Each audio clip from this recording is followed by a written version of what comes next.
It is an amazing educational awakening in New Orleans at the 1619 Black Breastfeeding and Birth Justice Summit. Hello, I'm Dr. Kimmery Bugg. I am the Chief Executive Officer and Change Leader of Reaching Our Sisters Everywhere and Reaching Our Brothers Everywhere. This is the 11th annual Rose Summit and the 6th annual Summit for Rose.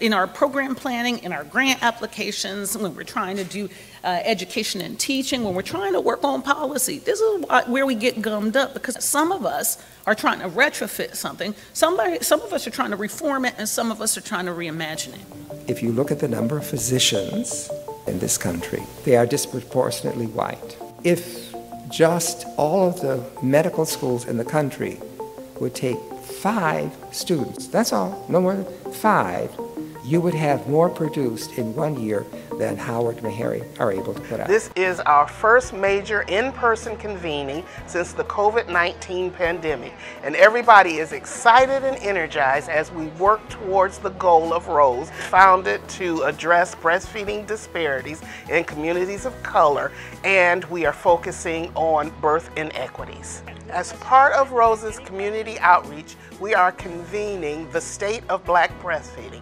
bringing together partners from all over the country to highlight what is currently happening with breastfeeding in our communities, which include hospitals, public health, and persons with lived experience. Today we are gathered here for the State of Black Breastfeeding.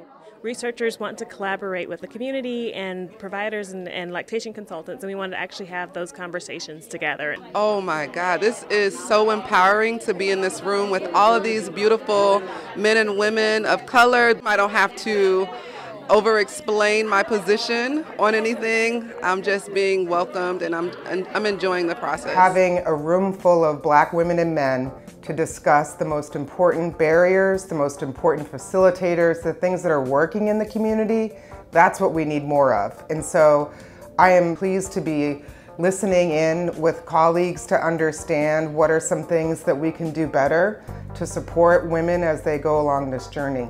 Rose works to normalize breastfeeding by providing resources and networking opportunities for individuals and communities. We build equity in maternal and child health through culturally competent training, education, advocacy, and support.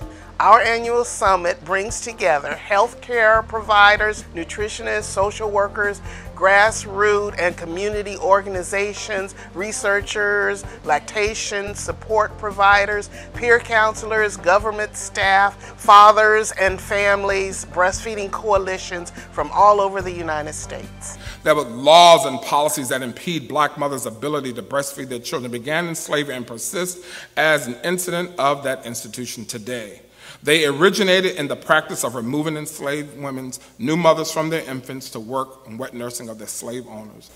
I thought of this for my mother and her 9 siblings because my grandmother was a domestic and she was told not to breastfeed. So my mother did not, my sister never did, my wife's mother never did, her sisters did not, their daughters do not. I'm mad about that. Any lactation supporter in the US, we start with a 45-hour course. Every single one was taught by an elder white woman, and I'm always grateful and raise my hands to what I receive from them. Being a Native woman, I should have received that from my grandma. I should have received it from my aunties. I should have received it from my mom, from my cousins, and from the women that had come before me. Right? But instead that knowledge was taken away from me and my family as a result of colonization.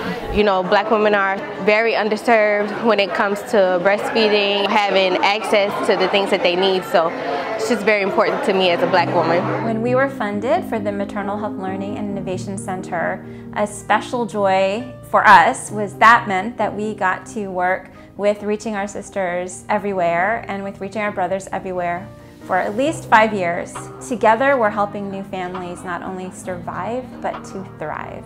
Fortunately, at my job, we have paternity leave, so I was able to take 2 weeks off right at birth. My wife has been exclusively breastfeeding, and being able to support makes me feel like really part of the process too, and he's benefited from both of it. I am doing an NIH-funded study, and so we're hoping to see if the antibodies that moms do produce in their breast milk can actually help neutralize or get rid of COVID-19 virus. It's all about breastfeeding and providing to our mothers that are expecting. We want them to work out. Yeah, you can work out while you're expecting.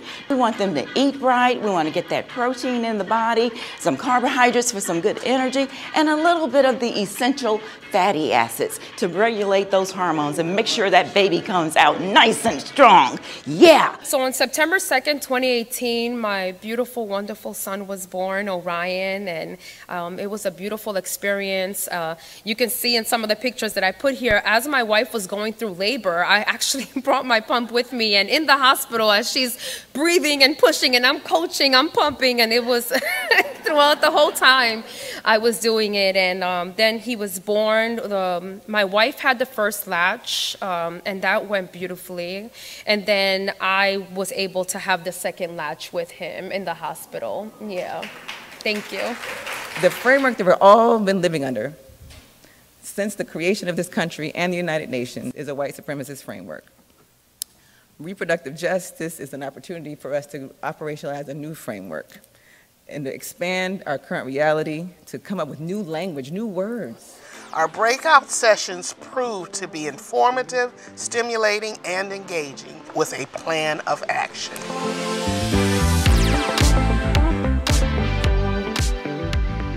The final day of the summit focused on our brothers. Reaching our brothers everywhere. ROBE is continuing to grow in its mission to educate, equip, and empower men to make an impact towards increasing breastfeeding rates and decreasing Black infant mortality rates. Yeah, I was breastfeeding babies. I volunteered because I don't want to just sit around and just watch people do things. I want to help them get involved with it. The millennial generation is responsible for changing the narrative as it relates to breastfeeding.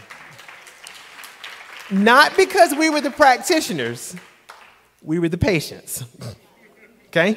The millennials stepped up and begin to normalize breastfeeding, and we see great things coming out of the next generation. For us, my generation, we need more examples of young Black men to just show, you know, it's okay to step out your comfort zone and also continue to build the bridges throughout communities. Everyone, I'd like y'all to meet Mr. Norman Jr., who is the president of YMO, and we have partnered with him today just to spend some time in the community because ROBE's Reaching Our Sisters Everywhere, and ROBE is a community-based organization, and we don't want to do anything that doesn't include the community. So we just really appreciate him giving us the opportunity to come and spend some time in his community.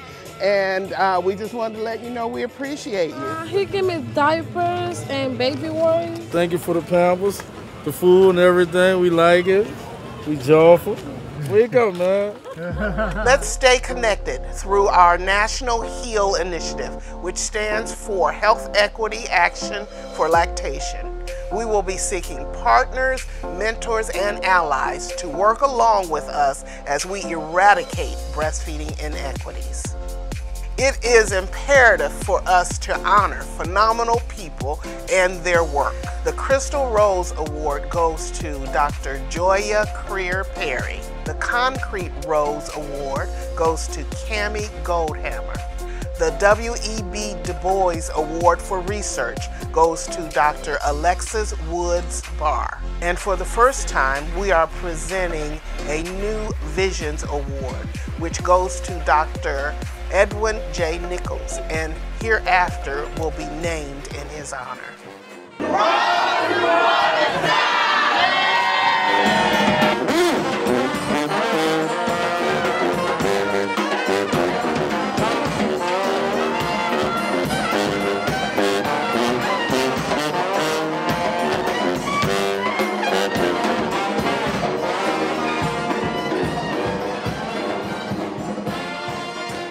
are extremely grateful for the continued support of the W.K. Kellogg Foundation and our new partner, Maternal Health Learning and Innovation Center, along with the Louisiana Department of Health, plus the many other organizations that have helped us make this possible.